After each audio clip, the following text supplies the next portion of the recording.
챕터 1 Introduction to Financial Management의 네 번째 마지막 강의를 시작하도록 하겠습니다. 이제 추가적으로 기업과 자본시장과의 관계를 한번 살펴보도록 합니다. 왜 기업과 자본시장과의 관계를 살펴봐야 되냐면 기업이 재무관리에서 투자 의사 결정과 자본 조달 결정을 하잖아요. 자본 조달 결정을 간접 금융이라는 걸 통해서 은행 대출을 하면 은행이라고 하는 금융기관을 통해서 자본 조달을 하지만 만약 기업이 직접 주식과 채권을 발행해서 자본시장을 통해서 자본을 조달하는 경우도 많이 있거든요. 그래서 자본을 조달하는 창구 차원에서 이 금융시장, 자본시장을 이해를 하는 게 중요합니다. 이 그림을 보시면 완벽히 이해가 되십니다. 왼쪽이 기업이라고 보시면, 코퍼레이션이라고 보시면 될 것 같고요. 오른쪽이 자본시장, 파이낸셜 마켓이에요. 어떻게 되냐? 기업이 자본시장에 주식 또는 채권을 발행해요. 채권이 넘어가죠. 그러면 주식 채권을 투자자들이 투자를 하고요. 그 자금이 주식 자본시장으로부터 기업으로 넘어갑니다. 그럼 A고요. 자본을 가지고 기업은 뭐 하냐면 에셋에 투자를 합니다. 이게 투자의사 결정이거든요. 그래서 나중에 배우시겠지만 current asset, fixed asset에서 에셋 종류가 있는데요. 이 에셋에 투자를 합니다. 투자를 하면 뭐가 나올까요? 뭔가 돈을 벌겠네요. C, 회사로부터 이 자산으로부터 캐시플로우, 돈을 버는 그 돈이 나오게 됩니다. 돈이 나오게 되죠. 돈이 나오는 걸 일단 정부랑 다른 스테이크홀더한테 가야 됩니다. 정부한테는 세금을 내야 되고요. 그리고 공급업자한테는 뭐 자기 공급 물량을 줬다는 걸로 비용을 지불해야 될 거고요. 그 다음에 직원들한테는 임금을 지급해야 될 거고 이런 식으로 지급을 합니다. 그리고 투자자들한테는요. 배당이나 이자를 내게 될 겁니다. D도 했고요. F도 했고요. 그리고 뭔가 돈이 나오면 재투자, reinvestment을 하게 되겠죠. 재투자를 하게 될 겁니다. 재투자를 하게 되면 또 투자가 발생해서 또 돈이 나오게 되고 세금 내고 투자금을 또 회수를 해주고 또 재투자를 하고 이런 식으로 이런 자본시장과 기업 간의 아주 밀접한 관계를 가지고 돈이 계속 순환하는 걸 확인할 수가 있을 겁니다. 아시죠? 이런 관계가 되게 좋은 관계다라고 하는 거 확인할 수가 있고요. 그러면 자본시장은 그러면 다시 한번 정리를 하면 뭐냐? 회사로부터 돈이 나오기도 하고 회사에게 돈이 가는 거기도 합니다. 즉 자본시장에서 투자자들이 회사에 투자를 하면 회사에게 캐시플로우가 가는 거고요. 회사가 돈을 벌어서 이자와 배당을 지급하고 원금을 갚아 나가면 회사로부터 캐시플로우가 또 나오게 되는 거고요. 이 자본시장은 크게 프라이머리 마켓과 세컨더리 마켓으로 나누어집니다. 프라이머리 마켓은 1차 시장이라고도 하고 발행 시장이라고 하는 거고요. 세컨더리 마켓은 당연히 2차 시장이라고도 하고 유통 시장이라고도 합니다. 그래서 이 시장을 통해서 되는데요. 이 자세한 시장에 대한 얘기는 그 경영대에서 제공되는 투자론 이런 과목에서 얘기를 하겠지만 여기선 대략적으로 설명을 드릴게요. 프라이머리 마켓은 발행 시장이니까 정부가 됐든 기업이 됐든 시큐리티 잘 보이시죠? 증권, 주식 또는 채권이 될 텐데요. 채권을 오리지널 세일 처음으로 발행하는 시장이에요. 자본시장에다가 정부 또는 회사가 돈이 필요하다고 시큐리티 증권을 처음으로 발행하는 시장이 될 거예요. 오리지널 셀리 시장이 프라이머리 시장, 발행 시장이 되는 거죠. 회사가 발행하면 회사가 채권을 발행했다. 회사채가 되는 거고요. 정부가 발행했다. 채권을 발행했다. 국채가 되는 겁니다. 회사는 주식회사이기 때문에 주식을 발행할 수도 있고요.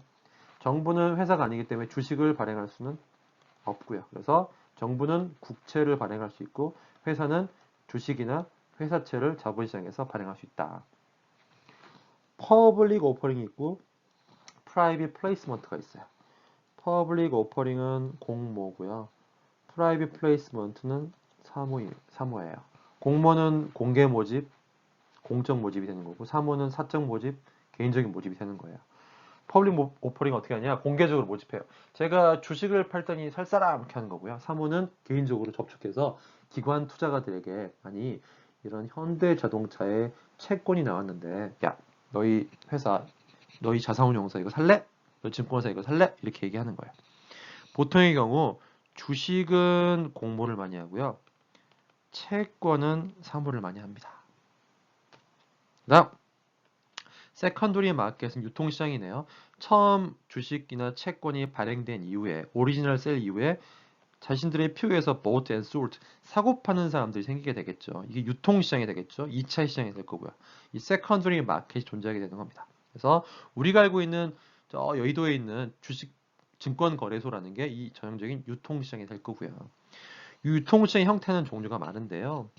딜러 마켓, 옥션 마켓, 뭐 등등, 뭐 브로커 마켓 등등이 있습니다. 대략적으로만 살펴보면 딜러, 브로커, 옥션 마켓을 살펴볼게요. 딜러 마켓은 뭐냐면 스스로 자기 재고를 가지고 사고 파는 시장이에요. 뭐냐면 전형적인 중고차 거래 업자가 딜러 업체가 되겠네요. 즉 중고차 거래 시장 딜러는 자기가 자기 돈으로 중고차를 사가지고 재고를 가지고 사려고 온 사람들한테 자기 재고에서 자기가 산 가격에 조금 마진을 붙여서 사고 파는 거예요. 맞죠? 그래서 이 딜러 마켓은 자기가 산 가격과 비드 가격이라고 합니다. 자기가 판 가격 차이를 이익으로 잡아요. 그래서 비드 에스크 스프레드라고 보통 불리우는데요. 자기가 산 가격과 판 가격이 비싸겠죠. 이 산 가격, 판 가격과 차이를 이익으로 잡아내는 거고 대표적인 예가 중고차 업자가 될 거고요. 브로커 마켓은 뭐냐? 사는 사람과 파는 사람을 연결만 시켜주는 거예요. 여러분 뭐 원룸을 이 외대 앞에서 사신다고 하면 부동산 업자, 부동산 거래소에 가시죠. 이 부동산 업자들이 전형적인 브로커죠. 원룸을 가지고 계시는 분들한테서 거래를 원룸을 찾고 있는 학생들을 연결을 시켜줘서 수수료를 받는 거죠. 브로커는 수입원이 뭐냐면 딜러와 다르게 수수료가 되는 겁니다. 됐죠? 그래서 딜러 마켓, 브로커 마켓이 있는 거고요. 옥션 마켓은 뭐냐면 옥션은 경매잖아요. 우리나라에 있는 한국 거래소가 전형적인 딜러 아니고요. 옥션 마켓인데요. 사고 싶은 사람, 팔고 싶은 사람이 수많은 사람들이 들어가서 그 사고 싶은, 팔고 싶은 사람 서로 가격 제시를 하고 난 이 주식 얼마에 사겠다, 얼마 팔겠다는 사람이 막 연결돼서 거래를 하는 시장이 코스피 시장인 거고요. 이런 시장으로 나눠져 있다라고 보시면 될 것 같습니다. 전형적인 시장이 나이스라고 하는 미국 그 뉴욕의 맨하튼 남쪽에 가면 뉴욕 스탁 익스체인지라고 하는 나이스라는 게 있습니다. 전 세계에서 가장 큰 주식시장입니다. 가장 크다고 하면 건물이 크냐? 아니죠. 아마 건물은 우리나라 거래소가 클 수도 있어요. 가장 크다는 게 아니고요. 그 주식시장에서 거래되는 주식의 종류도 가장 많고 주식시장에 거래되는 그 주식들의 시장 가치가 가장 크다는 겁니다. 뒤에 보여드리겠지만 전 세계의 시장 가치가 가장 큰 시장이 뉴욕 스탁 익스체인지입니다. 그래서 미국을 자본시장의 선두 주자라고 보통 얘기를 하잖아요. 그래서 이렇게 되는 거고요. 나스닥이라는 게 있습니다. 뉴욕 스탁 익스체인지에 상장되지 못하거나 혹은 상장하지 않은 기업들이 이 나스닥이라는 회사에 상장을 시켜서 또 자기들끼리 거래가 되는 거죠. 수많은 조그만 회사들, 벤처 회사들이 상장이 되어 있고 애플, 마이크로소프트, 뭐 인텔 등이 상장이 되어 있다고 보시면 될 것 같고요. 그다음에 런던, 영국의 런던 스탁 익스체인지가 전 세계 3위 거래소인데요. 시장 가치가 큰 회사인 거죠. 큰 회사들이 거래되고 있는 시장인 거죠. 4위는 도쿄 스탁 익스체인지인 거고요. 5위가 한국이냐? 한국은 10몇 위입니다. 나중에 보시면 아시겠지만. 그래서 이렇게 여러 자본시장에 거래소가 있다라고 보시면 될 것 같고요. 이런 자본시장의 거래소에서 거래가 되려면 요건들이 있습니다. 요건 뒤에 살펴보시겠지만 이런 거를 상장 요건이라고 부르거든요. 상장 요건이 있어요. 왜 이 상장 요건을 두냐? 이런 게 없으면 문제가 되겠죠. 예를 들면 이번 학기에 저와 함께 재무관리 수업을 듣는 여러분과 제가 사기를 칠 수 있어요. 주식회사를 만듭니다. 하나. 만든 다음에 주식시장에 상장을 시킵니다. 그래서 일반 대중으로부터 자본금을 받아내요. 예를 들면 100억을 받아낼까요? 낸 다음에 어떻게 하면 되냐? 100억을 제가 아이디어를 냈으니까 좀 더 많이 가져가고 우리 n분의 1, n빵 해요. n빵. n빵 한 다음에 돈을 각자 갖고 잠수를 타는 거죠. 좋겠죠? 근데 저희 회사에 투자한 일반 투자자가 손해를 볼 거 아니에요. 이런 걸 막기 위해서 자본시장에 상장돼서 증권거래에 상장돼서 일반 대중들로부터 자본금을 받고 투자를 받으려면 여러 가지 까다로운 요건을 둡니다. 과거 5년 동안 매출액이 얼마야 되고, 뭐가 얼마야 되고, 일반 투자는 얼마 등등의 요건을 둬서 선의의 피해자가 나오지 않도록 상장 요건을 둔다는 거죠. 아시겠죠? 이 각 나이스, 나스닥, 한국 코리아 익스체인지의 상세 거래소의 형태를 보고 싶으시면 클릭해서 들어가서 보시면 확인할 수가 있고요. 이게 전 세계 주요 증권 거래소를 시가총액 기준으로 순서를 매긴 겁니다. 말씀드린 것 같이 나이스가 1등, 나스닥 2등, 런던 스탁 익스체인지가 3등, 도쿄가 4등이고요. 중국, 상하이, 홍콩이 이렇게 표시되어 있고요. 중국이 또 있네요. 우리나라는 얼마냐면 15위에 랭크되어 있습니다. 15위. 즉 무슨 기준으로요? 시가총액 기준으로. 시가총액은 뭐냐면 이 각 거래소에 상장되어 있는 주식의 시장 가치 총액, 마켓 밸류가 되겠죠. 시장 가치 총액이 가장 큰 시장. 시장 가치 총액은 어떻게 계산하냐면 각 회사의 주식 수에다가 주가를 곱하면 이게 최소의 시장 가치거든요. 이 시장 가치를 상장된 주식 모든 거에 합친 게 바로 전체 거래소의 시장 가치가 되겠죠. 우리나라는 15위 정도이구나. 실제 우리나라가 전 세계에서 경제 규모로 10위권인 걸 확인해 보면 거래소도 비슷하게 따라가는 걸 확인할 수가 있다라고 보시면 될 것 같고요. 이게 이제 한국 거래소 홈페이지. 우리나라는 이제 코리아 익스체인지 한국 거래소인데요. 한국 거래소에서는 이제 채권, 파생상품 주식이 다 통합되어 있는 거고요. 실제로 한국 거래소는 여의도에 있고요. 여의도에 가보면 이런 게 있습니다. 이런 동상이 있거든요. 보면 자세히 안 보시겠지만 이게 뭐냐면 곰이에요, 곰. 얘가 뭐냐면 소예요, 소. 소가 곰을 쓰러뜨리고 있네요. 곰이 영어로 베어잖아요. 소가 불이죠. 실제로 영어에서 주가가 상승하는 시장을 불리시 마켓이라고 부르는 거고요. 주가가 하락하는 시장을 베어리시 마켓이라고 부르거든요. 보니까 어떻게 돼 있어요? 소가 곰을 쓰러뜨리고 있죠. 항상 어떻게 해라? 상승만 해다오라고 하는 간절한 바람이 담겨 있다 보시면 될 것 같습니다. 그래서 거래소에 저 1층에 가면 이런 게 있는데요. 그래서 이렇게 돼 있다라고 하는 거고요.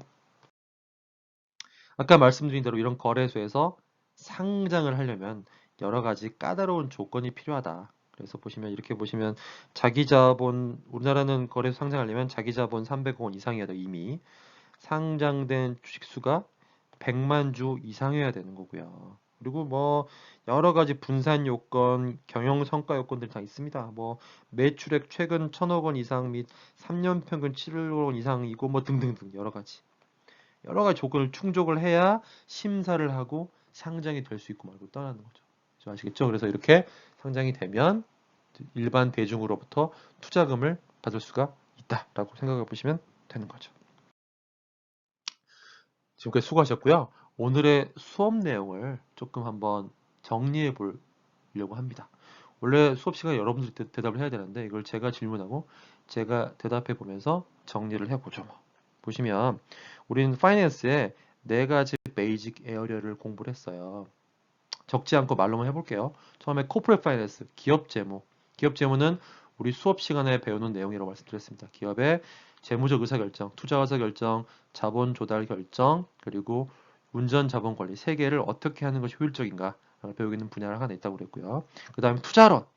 기업이 자본을 조달하기 위해서 주식과 채권을 발행하는데 주식 채권을 투자자 관점에서 어떻게 투자하는 게 좋은 것인가를 배우게 되는 거. 그 다음에 금융기관론이라고 해서 이 기업이 자본을 조달하는 창구로서 금융기관을 활용하는데 금융기관, 은행, 보험, 증권회사, 자산운용사 등등이 각자 어떤 역할을 하고 특징이 뭐고 이익은 어떻게 만들어내는지 그걸 배우게 되는 방법. 마지막 인터내셔널 파이낸스 국제금융론이라고 해서 앞에서 말씀드린 이 세 가지 것들을 인터내셔널리 어떻게 적용할 수 있는가를 배우게 되는 거고요. 두 번째, three types of financial management decision이라고 그랬습니다. 그 다음에 똑같은 얘기죠. 이 대답을 하기 위해서 어떤 질문이 있냐? 똑같은 얘기인데요. 이 재무적 의사 결정과 관련된 거고요. 재무적 의사 결정은 보여드린 바와 같이 투자 의사 결정, 그 다음에 자본 조달 결정, 그 다음에 운전 자본 관리라고 그랬어요. 투자 의사 결정은 말씀드렸죠. 캐피럴 버지팅, 자본 조달 결정은 캐피럴 스트럭처, 운전 자본 관리는 워킹 캐피럴 매니지먼트라고 말씀드렸습니다. 이 세 가지를 하는 거다. 그리고 이 기업의 세 가지 형태는 뭐가 있느냐? 솔 프로프리에터십, 개인사업, 파트너십, 그리고 코퍼레이션, 주식회사가 있다. 우리는 주식회사에 집중할 것이다. 그리고 각 회사의 회사 형태의 장단점을 살펴봤습니다.